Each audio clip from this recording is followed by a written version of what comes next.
Sometimes I sit down, close my eyes, and ask myself a simple question.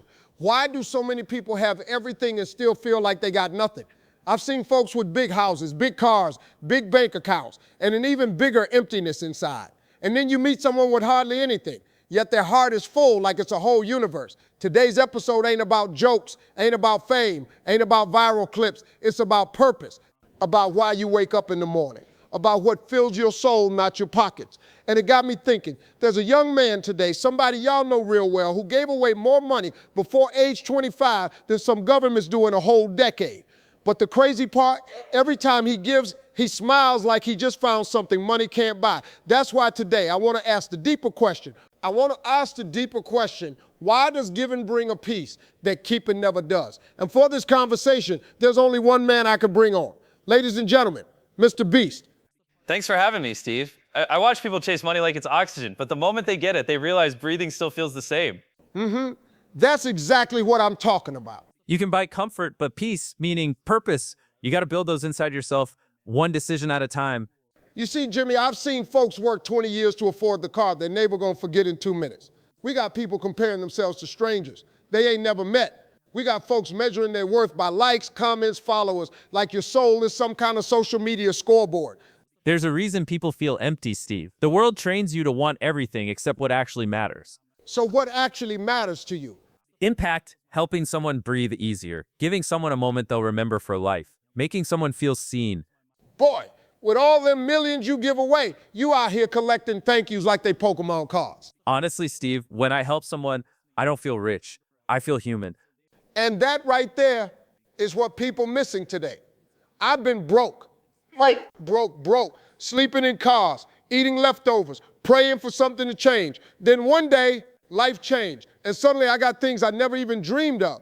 But the thing is, money didn't fix my heart, purpose did.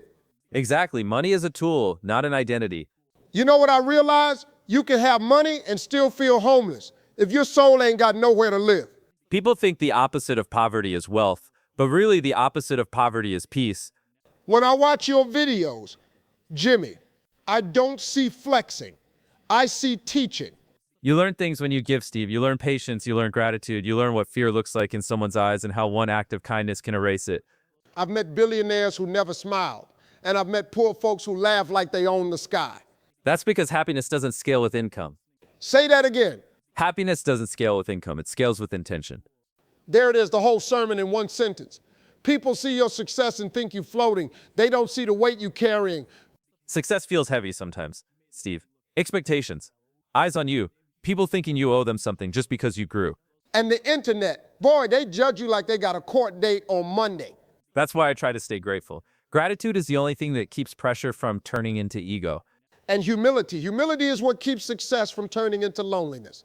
Let me tell you something. Faith ain't about religion alone. Faith is a lifestyle. Faith is waking up and believing your life ain't random. Faith is believing you were designed with intention.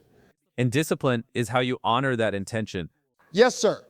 Discipline is the bridge between who you are and who you want to be. People think success is about motivation, but motivation is temporary. Discipline is permanent. Ooh, I felt that in my chest. You know what makes someone rich, Steve? Not the money they keep, but the lives they touch. You know what makes someone powerful? Not who they control, but who they heal. I genuinely believe the world gets better one small kindness at a time. And I believe a meaningful life ain't something you find. It's something you build every day with small choices. Before we wrap up, let me talk straight to the listeners. I don't care how old you are.